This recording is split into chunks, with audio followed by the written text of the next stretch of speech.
Hello, and welcome to Beyond Books, where we talk about books and always go beyond. I'm your host. I'm Renee.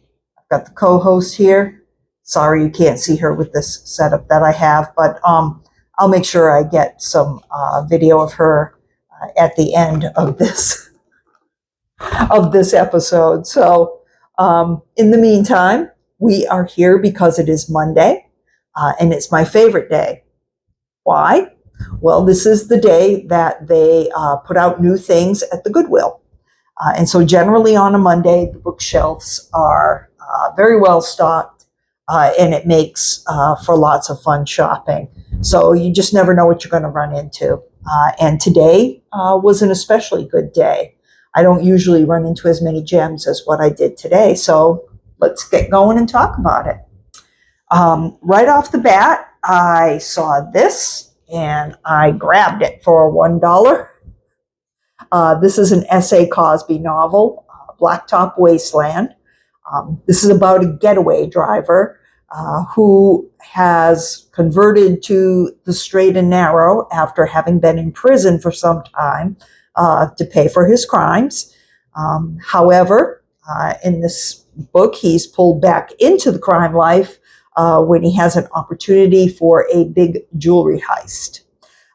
So I was introduced to S.A. Cosby not too long ago. A few months ago, Donna and I both read Razor Blade Tears, and we both really enjoyed it.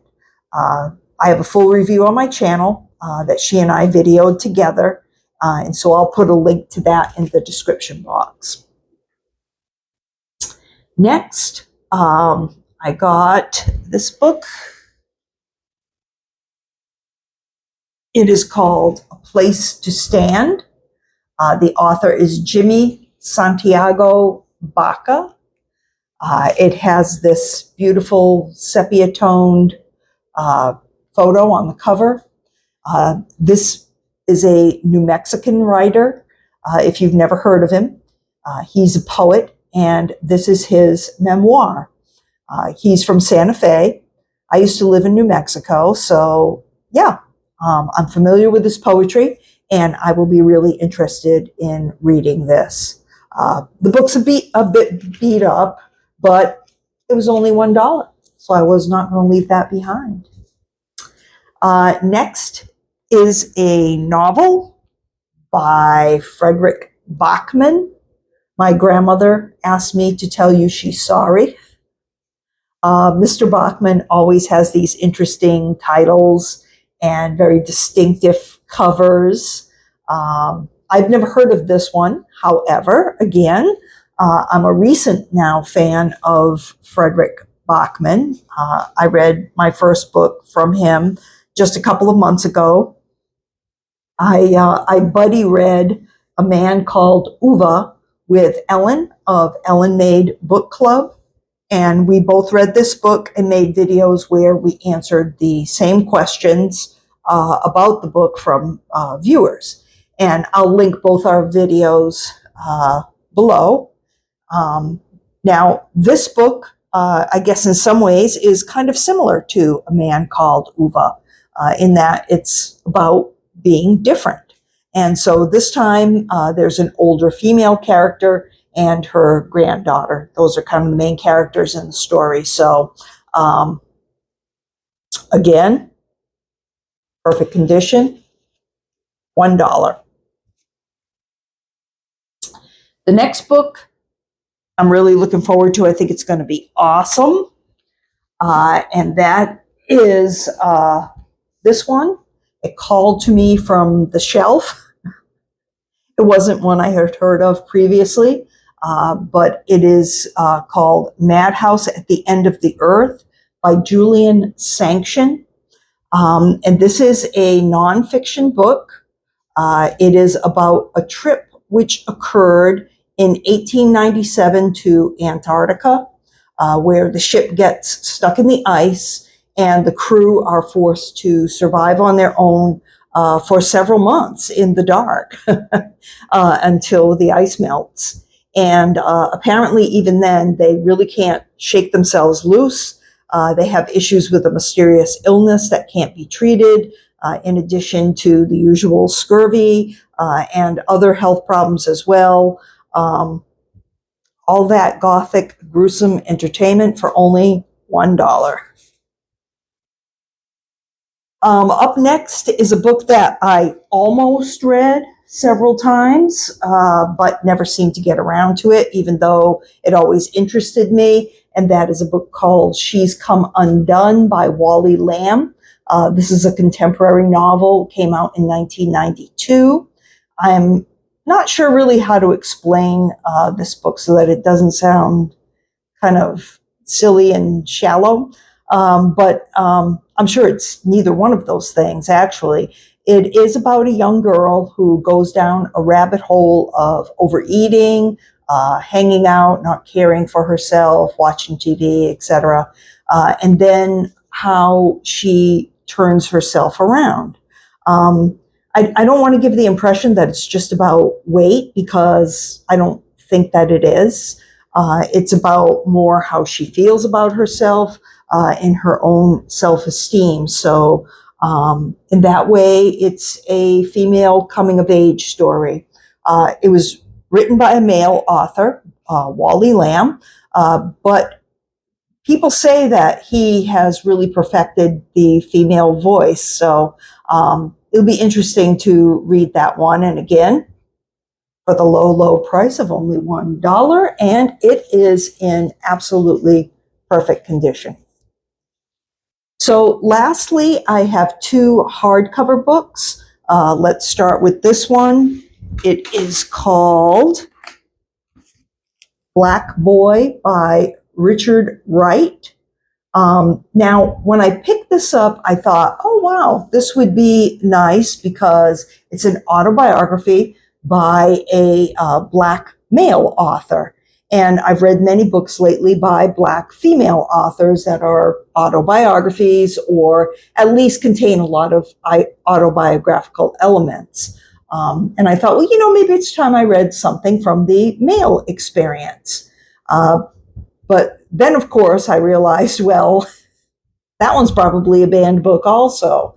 And I still need to finish off more for the year. So I went ahead and got it. And when I looked it up, I found out that it is indeed a banned book. It was published in 1945. It was first banned in Michigan in 1972. In 1975, it was challenged in Tennessee and Louisiana. In 1976, New York had it under restriction with parental permission. In 1987, it was Nebraska that had a problem with it. In 1996, it was Texas. In 1997, of course, who follows Texas but Florida? Florida came in with their ban on it. And then in 2007, we went back to Michigan again, where the Livingston County prosecutor reviewed the book after the Livingston Organization for Values in Education, the acronym is LOVE, the president of that organization had asked for a review of the book to see if it broke any laws against the distribution of sexually explicit materials to minors. And the prosecutor found that the illicit passages illustrated a larger literary, artistic, or political message and did not violate any criminal laws. And that would be kind of similar to what I find with a lot of the banned books. Sure, they have sexually explicit passages, but that's one small section in a long book that really has something, else to say. It's not a book about sex. So, it's, something that, it's very similar to what I've said about other banned books. But anyway, it looks like most of the bans and challenges of this book, as again, is typical of what I see, were due to sexual content and some people say instigating hard feelings between the races. It's almost like any book that you write about racial problems. I guess you could say that has the potential to instigate hard feelings, even though it's, in my opinion, to discuss things that maybe would fend off some hard feelings and see things from both perspectives. So anyway, I'll end up reading this as part of the banned book challenge, probably in a month or two, and I'll let you know what I think, and I'll also delve into the bands a little more fully than what I have so far. I'll also talk a little more about the author, Richard Wright. Now, he's written a number of books, and I'm quite sure this probably isn't the only one that has a history of bans and challenges. I think his book called Native Son, and son is spelled S-O-N, is probably his most well-known book. That would be my guess. The last book that I'll show you is called A Very Virginia Christmas. I actually had this from the library in December. I read some material from it and talked a little about it on my channel in a video. I've since taken that video down, as I have really all of my holiday-themed videos. But I think I'm going to remake this one that I did on this book, and I'll put it out this coming December. Also, the library copy that I had of this, unfortunately, had a split in the binding right up here. There was a big split all the way up. When I first took out the book, it was only about halfway up, and after I had it, it was split all the way. So I told them at the circulation desk when I returned it, and they said they were going to, put some tape on it that they had, but I'm going to offer them this, so they won't have to lend out a taped copy. So, this is a perfect copy. Absolutely nothing wrong with it. It's actually the one that I have purchased today that was in the best shape. So it's kind of meant to be. And I'll let you know what happens after I offer it to the library. Let's see what they have to say. So to review, hardbacks, I got 2. They are 2 for $4. Paperbacks, I got 5. They are $1 a piece.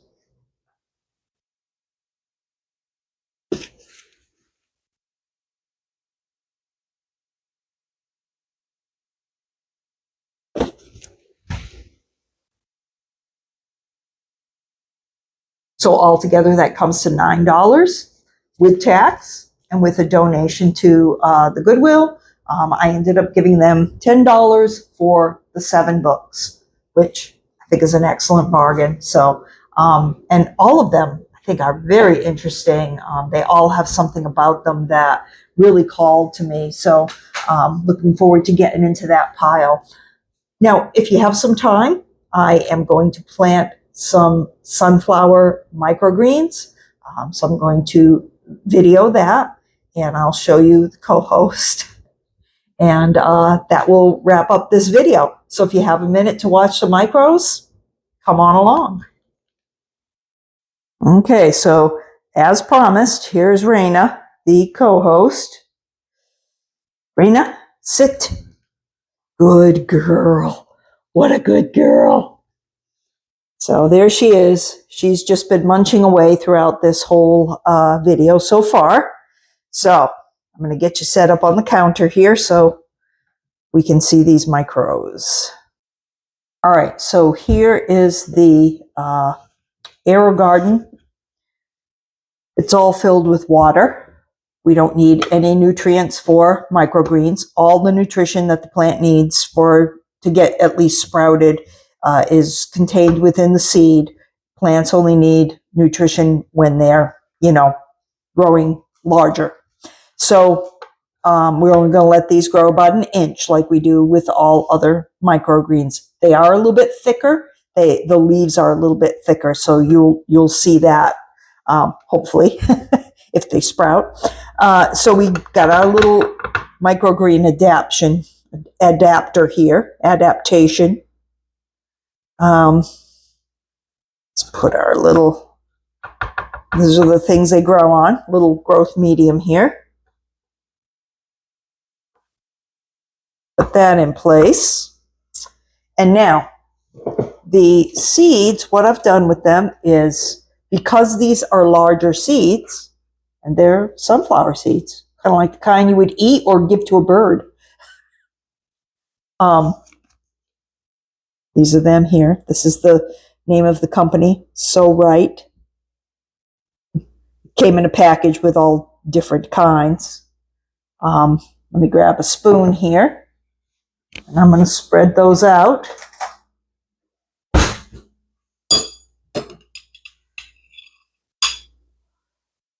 Spread them out on here.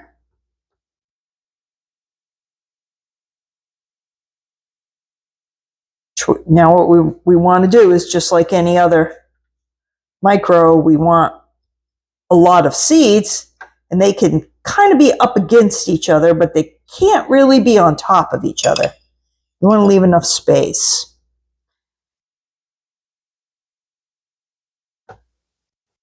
Some of them are already starting to split open and wanting to, you know, sprout.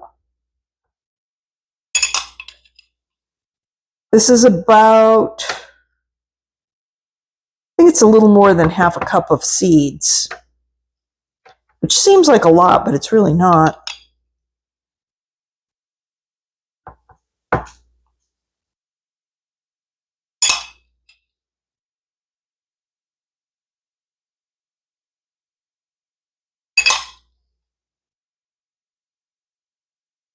Yeah, so I think you can see that pretty well.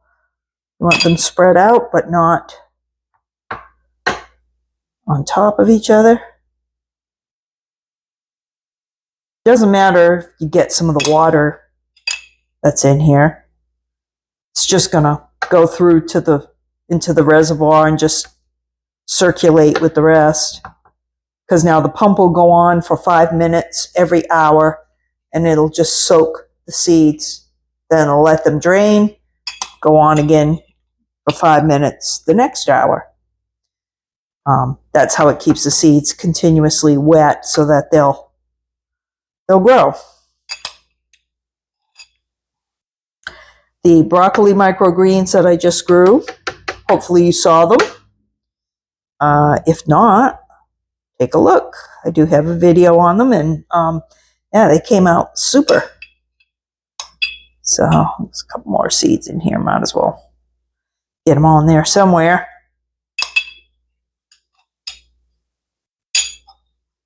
All right. Okay. Now we're going to take this, plug it into our Aerogarden, and I'm thinking that in about, these are going to take a little bit longer than the broccoli ones. So like I say, they're thicker, you know, a little more hardy of a plant. I'm thinking that they'll, you know, sprout and be ready to cut and eat in probably about 10 days. So let's see how close I get. Here we are now. Last thing that we have to do is just cover them up.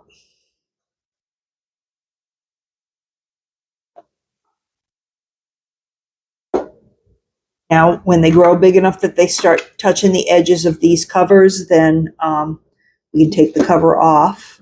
They are blue tinted. I think it only lets in a certain, probably, spectrum of light for a little while until they start sprouting. So yeah, if you like my content, thanks for watching, and please be sure to subscribe and like and thumbs up and comment and jump and shout and knock yourself out. But anyway, yeah, let me know if you've read any of those books, or you know, if you go to your own Goodwill. So thanks again for watching. Take care. Have a great day.